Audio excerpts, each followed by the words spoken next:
Welcome बच्चों, and today we are back again with the next lecture number 9 from the topic from the unit current electricity class 12 physics से लेकर आए हैं। और topic आज जो हमें करना है that is combination of resistors. ये टॉपिक स्टार्ट करेंगे और इसमें भी जो मेन टॉपिक आज करेंगे हम that will be the series combination of resistors. आप लोगों के लिए एक नया टॉपिक बिल्कुल भी नहीं है। ये टॉपिक हम क्लास 10th के फिजिक्स में भी कर चुके हैं इलेक्ट्रिसिटी वाले चैप्टर में, और वहां पर हमने देखा था कि रेजिस्टर्स को आप दो तरीके से कंबाइन कर सकते हो। एक मेथड कहलाता है सीरीज कॉम्बिनेशन और दूसरा मेथड कहलाता है parallel combination. Now the first question is that कि रेजिस्टर होता क्या है। तो resistor is any device, any electrical device that can oppose the flow of current. कोई भी ऐसा इलेक्ट्रिकल डिवाइस जो अपने थ्रू फ्लो होने वाले करंट को रोक सके, उसको अपोज कर सके, उसको हम रेजिस्टर बोलते हैं। और उसके करंट को फ्लो करने, उसके करंट के फ्लो को अपोज करने की प्रॉपर्टी को हम रेजिस्टेंस कहते हैं। ओम्स लॉ वाले आपने टॉपिक में इसको ध्यान से देखा भी था कि व्हाट इज रेजिस्टेंस। तो अब रेजिस्टर होते कौन कौन है? इनफैक्ट हर एक इलेक्ट्रिकल डिवाइस रेजिस्टर ही होता है। हो सकता है वो थोड़ा करंट रोकता हो या उसके अंदर करंट को रोकने की प्रॉपर्टी थोड़ी ज्यादा हो। फॉर एग्जाम्पल, एक इलेक्ट्रिकल बल्ब अपने थ्रू फ्लो होने वाले करंट को रोककर, उसको अपोज करके उस इलेक्ट्रिकल एनर्जी को वो लाइट एनर्जी में कन्वर्ट करता है। इस तरीके से वो काम करता है।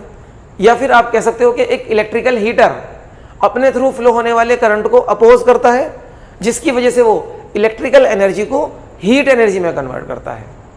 या फिर आप कह सकते हैं कि हमारे फैन का रेगुलेटर अपने थ्रू फ्लो होने वाले करंट को अपोज करता है एंड विद दैट हेल्प वो क्या कर रहा होता है, फैन की स्पीड को एडजस्ट करता है।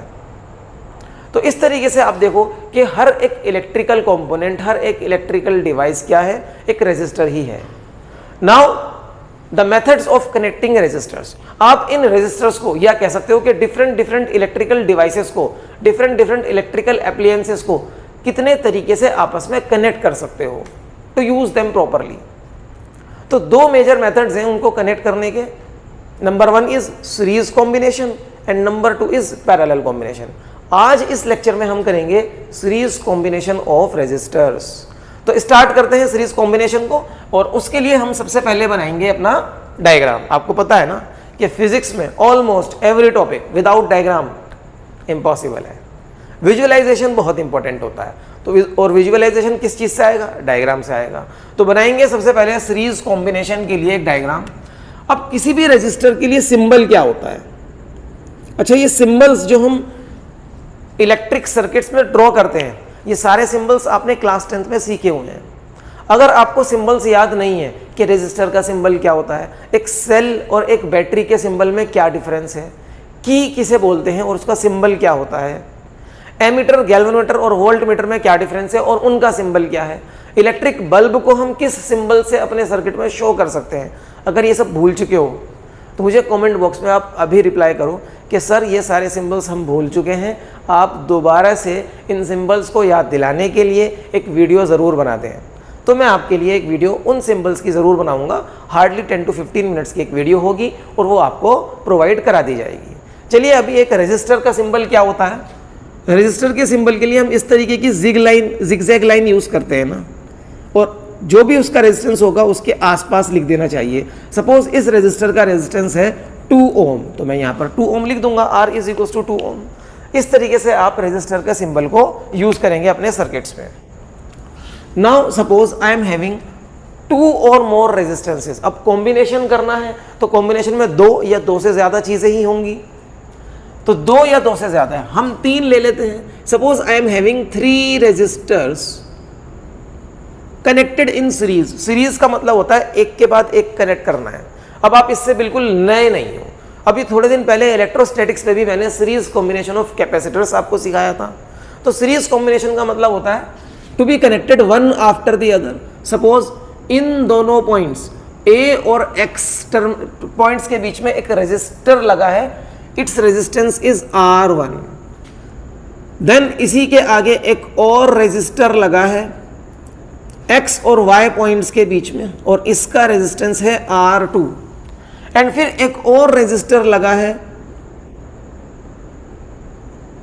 Between the points y and b, और इसका रेजिस्टर का रेजिस्टेंस है R3। Now they are connected one after the other in series, लेकिन हर दो रेजिस्टर्स एक के बाद एक अगर आपको दिख रहे हो किसी सर्किट में, वो सीरीज में हो ऐसा जरूरी नहीं है। वो कौन से दो कॉन्सेप्ट्स हैं या वो कौन सा पॉइंट है जो हमें ये कंफर्म करके देगा कि रेजिस्टर सीरीज में है या नहीं, तो इसको आप ध्यान से सुनो। देखो, resistors connected one after the other in a branch such that same current flows through them, such combination of resistors is known as series combination.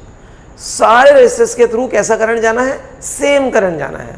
तो अब ये मैंने वन आफ्टर द अदर तो लगा दिए, अगर इनके थ्रू जाने वाला करंट सेम रहेगा, सपोज यहां से इस ब्रांच में A टू B, इस ब्रांच में कोई करंट एंट्री लेता है I।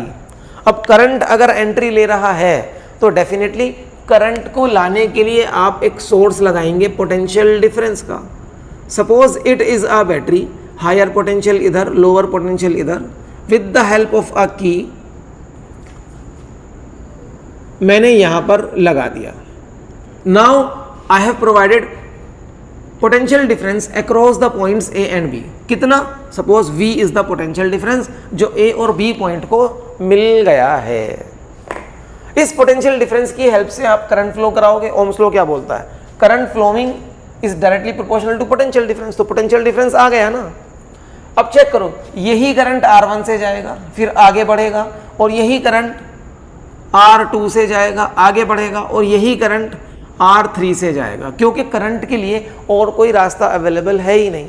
तो ये करंट ऐसे फ्लो करता हुआ वापस अपने सेल में आ जाएगा, अपनी बैटरी में आ जाएगा, एंड कंटिन्यू करता रहेगा ऐसे ही जब तक यहां से पोटेंशियल डिफरेंस इसको सिस्टम को मिलता रहेगा।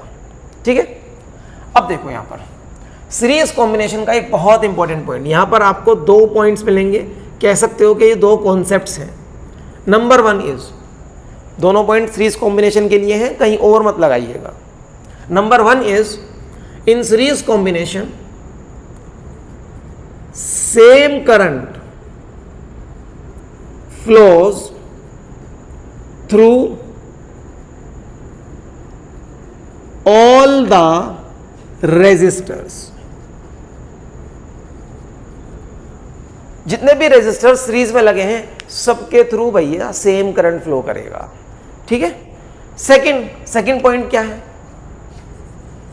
सीरीज कॉम्बिनेशन के लिए ही है, याद रखना। पोटेंशियल डिफरेंस के लिए, पहले पॉइंट में आपको करंट के बारे में बताया, अब पोटेंशियल डिफरेंस के बारे में बताएंगे। Potential difference across each resistor is directly proportional to its resistance। हर एक रेजिस्टर को जो पोटेंशियल डिफरेंस मिलना है यहां पर, वो उसके रेजिस्टेंस पे ही प्रोपोर्शनल है, उसके रेजिस्टेंस पे ही डिपेंड करता है और डायरेक्टली प्रोपोर्शनल है। मींस जितना ज्यादा उसका रेजिस्टेंस होगा उतना ही ज्यादा उसे पोटेंशियल डिफरेंस मिलने वाला है। यहां से मैं कह सकता हूं कि R1, इस रेजिस्टर को जो पोटेंशियल डिफरेंस मिलेगा across the points A and X, इन्हीं दोनों पॉइंट्स पर लगा है ना, ये यहां A से X तक जो भी पोटेंशियल डिफरेंस मिलेगा वो R1 के प्रोपोर्शनल होगा। और पोटेंशियल डिफरेंस के लिए फॉर्मूला ओम्स लॉ लगाएंगे, V is equals to IR। तो फिर मैं बोलूंगा कि A टू X जो पोटेंशियल डिफरेंस है V1, वो होगा IR1, and then X to Y जो पोटेंशियल डिफरेंस मिला है R2 को V2, that is going to be IR2। And similarly the potential difference across the points YB जो मिला है R3 को V3, it is going to be I into R3। याद है ना, potential difference is equals to current flowing into resistance. किसी भी conductor या किसी भी रेजिस्टर में अगर I करंट फ्लो कर रहा है तो उसके अक्रॉस जो पोटेंशियल डिफरेंस होगा वो V इज टू IR से आपको मिल जाएगा। ये ओम्स लॉ है। तो आप यहां पर बोल सकते हो कि V is proportional to V1 is proportional to R1 and V2 is proportional to R2 and V3 is proportional to R3। और अगर इन तीनों को ऐड कर दिया जाए V1 plus V2 plus V3 तो हमें क्या मिलेगा? तो A से लेकर B तक जो पोटेंशियल डिफरेंस है वो मिल जाएगा। मतलब the potential difference across the series combination जो मिला है वो अभी इस डायग्राम में आपको दिख रहा है V है, तो वो मिल जाएगा। तो V1 plus V2 plus V3 is equals to total potential difference across this combination. इस कॉम्बिनेशन को जो भी पोटेंशियल डिफरेंस टोटल मिला है वो ढूंढना है, तो इंडिविजुअल रेजिस्टर्स के पोटेंशियल डिफरेंसेस को ऐड कर दो, because potential difference is a scalar quantity, तो सिंपल ऐड कर दो, अलजेब्रिक एडिशन। ओके, ये दोनों पॉइंट्स बहुत इंपॉर्टेंट है, आपको याद रखने चाहिए। अगर ये दोनों पॉइंट आप याद रखोगे तो सीरीज कॉम्बिनेशन का कैसा ही क्वेश्चन आ जाए कोई दिक्कत नहीं होने वाली है। फिर बेसिक्स है ये, दीज आर द बेसिक्स। अब हमें क्या करना है? अब हमें आगे बढ़ना है और चेक करना है कि अगर रेजिस्टेंसेस को इस तरीके से सीरीज में लगाया जाता है तो इस पूरे कॉम्बिनेशन की, कौन सा कॉम्बिनेशन? जो A से लेकर B के बीच में कॉम्बिनेशन है, सीरीज कॉम्बिनेशन ऑफ रेजिस्टर्स, उस पूरे कॉम्बिनेशन की रिजल्टेंट रेजिस्टेंस कितना है? रिजल्टेंट रेजिस्टेंस को इक्विवेलेंट रेजिस्टेंस भी कहा जाता है। तो अब मैं इसको इक्विवेलेंट रेजिस्टेंस ही बोलूंगा। ये कैलकुलेट करने के लिए हम एक छोटा सा डेरिवेशन करेंगे और देखते हैं कि वो रिजल्टेंट रेजिस्टेंस कितना आएगा। चलो, उसके लिए देखो हम यूज करेंगे ओम्स लॉ का और तीनों रेजिस्टर्स पर अलग अलग लगाएंगे यूजिंग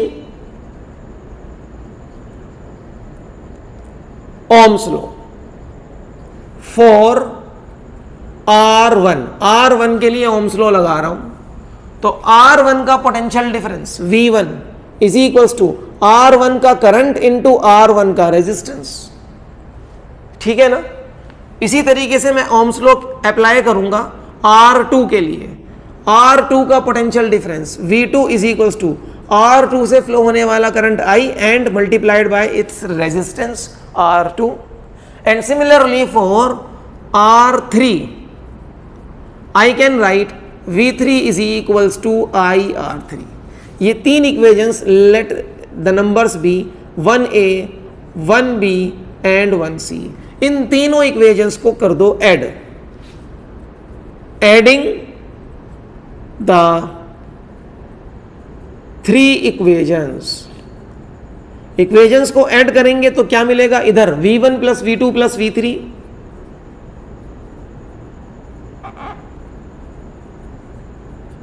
और इधर IR1 plus IR2 plus IR3।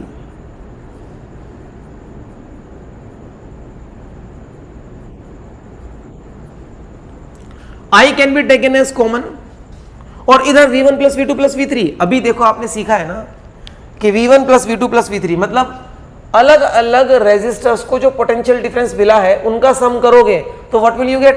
Total combination पे जो पोटेंशियल डिफरेंस है वो मिलेगा। एंड वो अभी कितना दिख रहा है आपको? V। तो V1 plus V2 plus V3 के प्लेस पर I कैन राइट V, इधर से I कॉमन लिया, R1 plus R2 plus R3 bracket में, I इधर ले आओ, V upon I is equals to R1 plus R2 plus R3। V क्या है? Total potential difference given to this combination. And what is I? The total current flowing through this combination. तो अगर ये total potential difference है और ये total current है तो V upon I, Ohm's law से V अपॉन आई क्या होगा? Resistance. That will be the total resistance of this combination. Total resistance को क्या बोलना है? Equivalent resistance. तो V अपॉन आई के प्लेस पर I can write R equivalent is equals to R1 plus R2 plus R3। ये हो गया मेरा equivalent resistance for series combination of three resistors, for series combination of three resistors. Now what is Req? R E Q is, आगे मैं mention कर देता हूं, where R E Q is equals to V upon I is equivalent resistance of series combination. ये series combination का equivalent resistance है। ठीक है, अब देखो यहां पर कुछ बातें ध्यान से समझनी है। क्या है वो चीजें? एक तो आपको ये फॉर्मूला रीड आउट करना आना चाहिए, मतलब इसको कैसे पढ़ें, इसको स्टेटमेंट क्या दें इस फॉर्मूले को। स्टेटमेंट बड़ा सिंपल है, equivalent resistance for the series combination of resistors is equals to algebraic sum of the individual resistances, algebraic sum of the individual resistances। एक तो ये स्टेटमेंट आपको आना चाहिए, statement for the formula.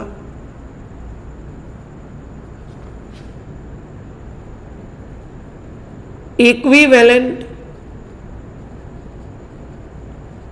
Resistance of series combination is equal to algebraic sum of individual resistances। Now second point to be noted over here is that अगर आप resistances को series में लगाओगे, क्योंकि वो सिंपली ऐड हो रहे हैं, तो इक्विवेलेंट रेजिस्टेंस सीरीज कॉम्बिनेशन का इंक्रीज हो जाता है। और एक ऐसे भी याद कर सकते हो कि इन तीनों में जो भी सबसे बड़ी वैल्यू ऑफ रेजिस्टेंस होगी उससे भी ज्यादा आएगा इक्विवेलेंट रेजिस्टेंस, ऐसे भी याद कर सकते हो, है ना। तो नंबर 2 आप ये भी कह सकते हैं, equivalent resistance of series combination is greater than the greatest of the resistances connected in series, greater than the greatest of the resistance in series combination। या सिंपली बोले तो सीरीज में रेजिस्टेंसेस कंबाइन करने पर रेजिस्टेंस इंक्रीज हो जाता है। Okay, इन series combination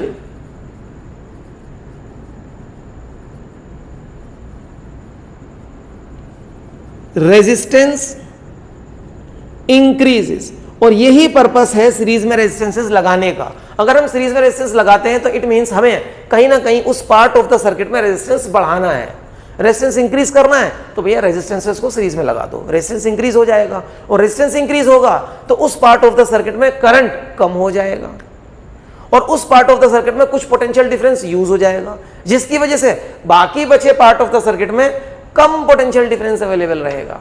ये कुछ ऐसी बातें हैं जो आपको समझनी है कि सीरीज कॉम्बिनेशन आखिरकार यूज क्यों करते हैं, क्या रीजन है कि हम सीरीज कॉम्बिनेशन को किसी भी पार्ट ऑफ द सर्किट में यूज कर रहे हैं।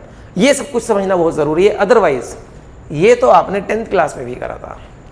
तो अभी क्या करना है, उस टॉपिक की आपको ये पता करना है कि एप्लीकेशन क्या होंगे, ये ज्यादा इंपॉर्टेंट है क्लास 12th को लेकर। ठीक, अभी यहां पर वक्त हो चला है वीडियो को पॉज करने का, और इस पूरे टॉपिक को आप अपने रजिस्टर में नोट्स बना लीजिए। उसके बाद देखते हैं कि क्या चीजें अभी यहां पर डिस्कस करने से बाकी रह गई हैं।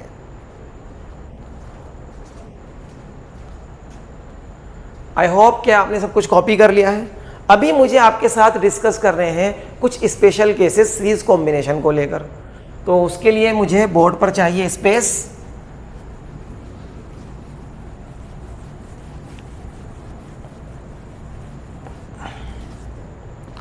अब देखो स्पेशल केसेस,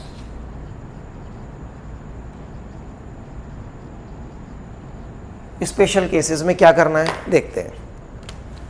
ये फॉर्मूला जो आपने 3 रेजिस्टेंस को कंबाइन करके निकाला है, ये फॉर्मूला कितने भी रेजिस्टेंसेस आपके सीरीज कॉम्बिनेशन में लगे हों सब पर एप्लीकेबल है। 3 रेजिस्टेंसेस लगाओ, 30 लगाओ, या 300 लगाओ, या उससे भी ज्यादा लगाओ, the result is applicable to any number of resistances connected in series. Okay, तो सपोज मैंने n रेजिस्टेंसेस कनेक्ट कर दिए, तो इक्विवेलेंट रेजिस्टेंस क्या होगा? R1 plus R2 plus R3, सबको ऐड करते जाओ अप टिल Rn, सबको ऐड कर देना है। कितने भी हो, n can be 100, n can be 200, n can be 3000, वो कुछ भी हो सकता है नंबर। सेकेंड पॉइंट, अगर जो आपने ये n रेजिस्टेंसेस लगाए हैं, इन सारे रेजिस्टेंसेस की वैल्यू अगर सेम हो गई, मान लो ये सारे रेजिस्टेंसेस 6 ओम 6 ओम 6 ओम के हो गए, तो what will be the total resistance? 6 + 6 + 6 18। ऐसे ही ये n है, if all resistors have same value, अगर सारे रेजिस्टेंसेस की वैल्यू सेम हो जाए तो Req, R1 की वैल्यू भी R होगी, R2 की वैल्यू भी R होगी, R3 की वैल्यू भी R होगी। कब तक चलेगा? n टाइम्स, n रेजिस्टर्स है ना, तो this result will be equal to NR, n times R। ये चीज समझ में आती है ना भाई? देखो, अगर आप 3 रेजिस्टेंस होते तो आप क्या लिखते हैं? R plus R plus R, 3R। अगर ये 5 होते तो आप क्या लिखते हैं? R plus R plus R plus R plus R, 5 times, तो वो हो जाता 5R। Now it has been written n times, तो इट शुड बी NR, ये NR हो गया, n टाइम्स R। ठीक, तो ये 2 स्पेशल केसेस आपको याद रखने चाहिए। These are the 2 special cases. अभी यहां पर इस सीरीज कॉम्बिनेशन के टॉपिक की एक हमारे अंदर थॉट प्रोसेस डेवलप हो जाए, उसके लिए एक छोटा सा क्वेश्चन करके देखते हैं, एक छोटा सा न्यूमेरिकल करके देखते हैं। चलिए देखते हैं। अभी आपको क्या करना है, ये दोनों स्पेशल केसेस, पहले वीडियो को पॉज कर लीजिए और इन दोनों स्पेशल केसेस को भी कॉपी कर लीजिए। Then we are going to do the numerical.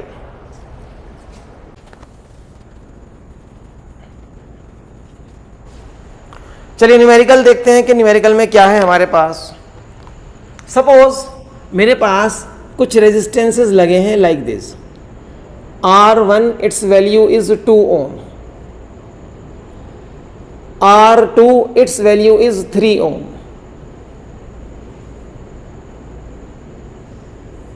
and R3 its value is 4 ohm। और इसी सर्किट में एक लगा है cell with the help of a key को कर दिया क्लोज, और यहां पर ये सेल 18 वोल्ट्स का। ठीक है, now the question is find equivalent resistance of the circuit. इस सर्किट का इक्विवेलेंट रेजिस्टेंस बताओ। और दूसरा पार्ट है इसमें, find potential difference across 4 ohm resistance. 4 ohm resistance पे कितना पोटेंशियल डिफरेंस लग रहा है ये भी बताओ। अब सबसे पहले इक्विवेलेंट रेजिस्टेंस कैलकुलेट करने के लिए आपको चेक करना है कि ये रेजिस्टेंसेस सीरीज में लगे हैं या पैरेलल में लगे हैं। अब देखो, मुझे लग रहा है R1 R2 तो सीरीज में ही है, because they are connected one after the other. And अब जब यहां से कोई करंट फ्लो करेगा, यहां से स्टार्ट करेगा ना current, positive terminal of the cell, तो ये करंट इसके थ्रू भी जाएगा, इसके थ्रू भी जाएगा, और ये करंट तो इसके थ्रू भी जाएगा। तो इट मीन्स R1 R2 ही नहीं, साथ में R3 भी सीरीज में लगा है। ठीक है, ऐसे भी सीरीज हो सकता है लाइक दिस।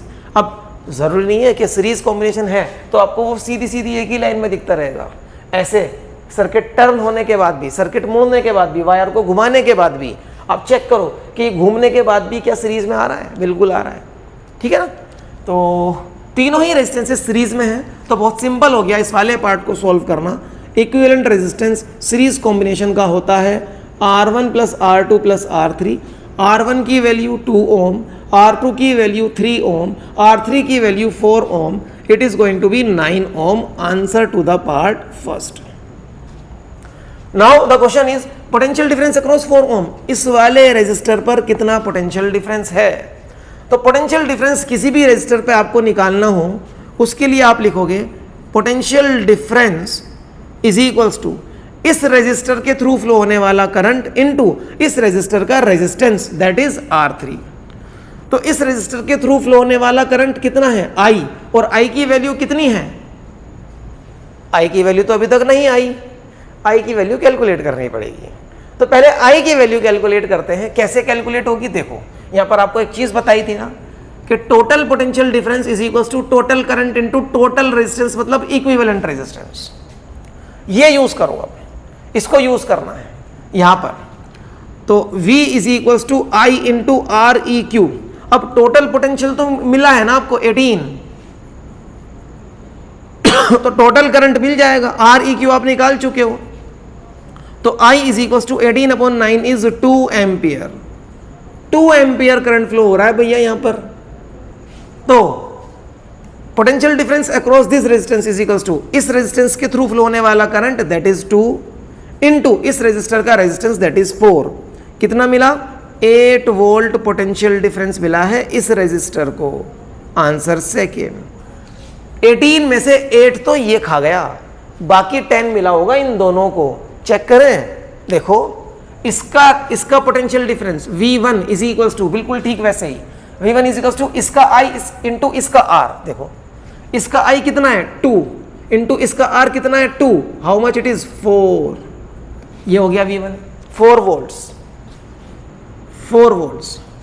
ओके, दूसरा चेक करके देखें। देखो इसके लिए इसके across potential difference V2 is equals to इसका I कितना है 2 है, सबका 2 है, सीरीज में तो करंट सेम होता है ना। 2 इंटू इसका रेजिस्टेंस 3, तो what is going to be the answer 6 volts.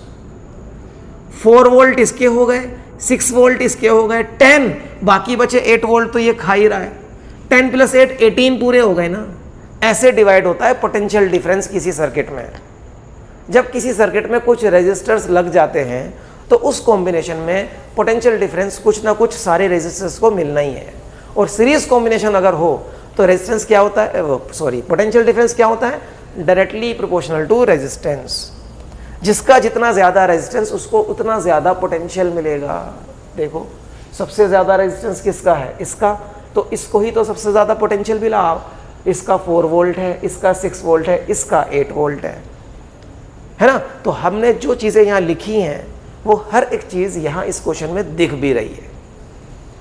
इस तरीके से आगे और भी क्वेश्चंस आएंगे। आपको एक बेसिक सा क्वेश्चन करा दिया है, आगे कुछ कॉम्प्लिकेटेड क्वेश्चंस के लिए हमारे अलग ही डिवोटेड लेक्चर्स रहेंगे जहां पर हम सिर्फ क्वेश्चंस डिस्कस करने वाले हैं। तो अभी इस टॉपिक को आज हम यहीं रोकते हैं, फिर मिलेंगे नेक्स्ट लेक्चर में नेक्स्ट टॉपिक के साथ। Till then bye bye.